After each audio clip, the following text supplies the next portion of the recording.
this video, we are wasting no time. We are starting right here in the garage. We'll get to the beer in a little bit. I know you're dying to hear about what beer of the week it is. It's coming. Pointing to the camera a lot already. We've barely started. So this week, I have a project I've been putting off for probably the past 2 years. It's my beloved Paul Reed Smith Standard 22. I got this guitar almost 15 years ago. I bought it used from Guitar Center. It was a little dinged up, but it had this awesome platinum metallic finish. And I dinged it up over the years, and I was like, oh, I can just sand this and go out to my local Pep Boys, buy some spray paint, throw on some new platinum metallic finish. Oh boy, was I wrong. I've looked into paying somebody to do it professionally, and it starts about $600 and goes up from there. At that point, that's the cost of a semi-decent new guitar. So until this YouTube channel explodes and makes me a millionaire, I'm gonna go kind of, I don't wanna say I'm taking the easy route, I'm taking the Mod Podge route. I know I've done it once before with my serial killer themed guitar. Embrace yourself for this week's new theme. Totally out of left field, horror movie themed guitar. As you can see here, it's hard to screw it up anymore. Actually setting this thing on fire crossed my mind.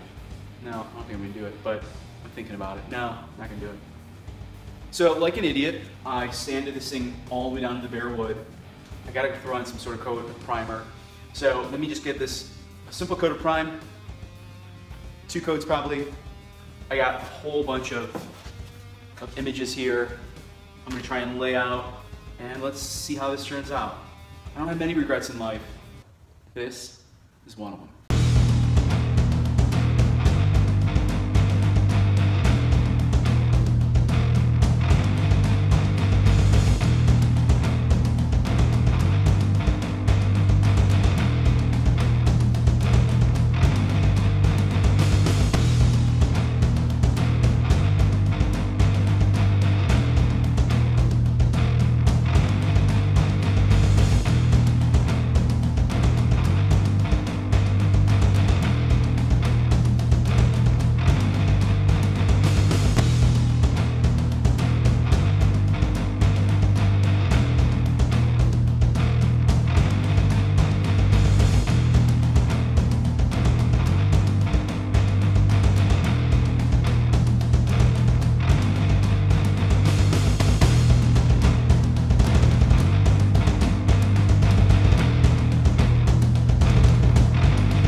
There's a few things I've done off camera, and that's all this masking tape business you see there.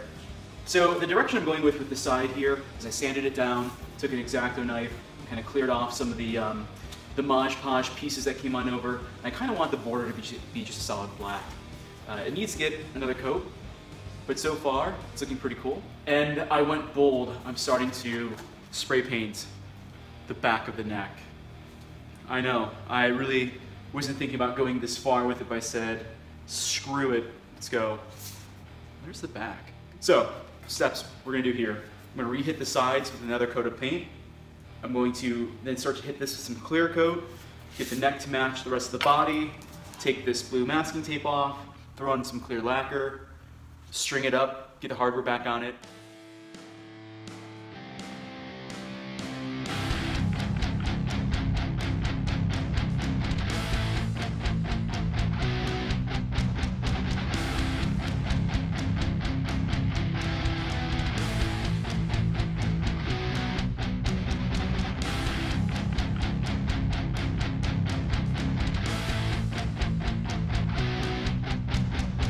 Before we get to the conclusion, yeah, it's gonna be a part one-er of the homage to horror guitar. Let's talk about some beer. I'll keep it short and sweet for us. This week I'll be drinking Revolution's Fistmas. That is right, it is a holiday ale, brewed with spices and packing a 6.5% lovely ABV. It's a pretty solid beer. I believe I've reviewed this brewery once before, Revolution out of Chicago. Solid brewery. They make one of my all-time favorite IPAs, called the Anti-Hero. Very good. Fistmas is a good drink. Again, it's a sweet IPA, nothing more, nothing less. 6.5% ABV, so you have a couple of these, you're feeling pretty good. I don't think I'd get this on the regular, just because like it just tastes a little too sweet for me. Besides that, it's still a great drink, and it's a seasonal drink too, so you can't like overindulge too much. They only put it out around the holiday season. So, Fistmas Revolution, get some. You ready for this? All right. Let's see what this guitar turned out looking like.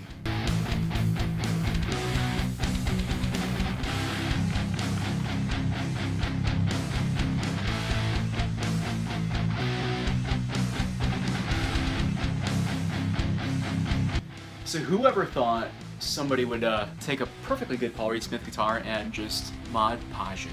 I guess this may be a first. Again, I don't want to see it in the comments down below. This was something I had destroyed years and years ago, and it has been sitting in the case for quite a while. Trust me, if I could turn back the hands of time, I would not have sanded this guitar down to the bare wood like an absolute idiot. So let's go over a couple things that I think make this guitar work well. Number one, first thing, I like the binding. It's just a solid black. It kind of makes the front pop. The only thing I did off camera, I threw some lemon oil on the fretboard.